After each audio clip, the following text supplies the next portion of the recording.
জাতীয় সংসদে জ্বালানি বিষয়ে কথা বলছেন প্রধানমন্ত্রী তারেক রহমান। সরাসরি চলে যাচ্ছি সেখানে। নেতা হিসাবে যে অবশ্যই আমরা বিরোধী দলকে আমন্ত্রণ জানাবো, আমাদের অবস্থান থেকে আমরা বসবো, আমরা আলোচনা করব, আমরা ওনাদের প্রস্তাব দেখব।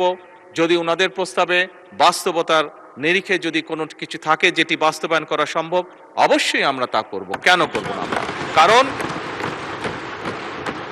আমরা যে অবস্থানেই, যে এই ফ্লোরের যেদিকেই বসি না কেন, বাংলাদেশের মানুষ আমাদেরকে এখানে পাঠিয়েছে তাদের স্বার্থ দেখার জন্য।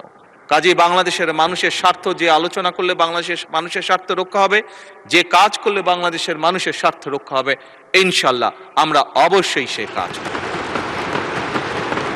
পরিশেষে মাননীয় স্পিকার, আমি আবারও বিরোধী দলীয় নেতা এবং বিরোধী দলীয় সকল সদস্যকে আজকের এই আলোচনায় উপস্থাপন করার জন্য আন্তরিকভাবে ধন্যবাদ জানাতে চাই।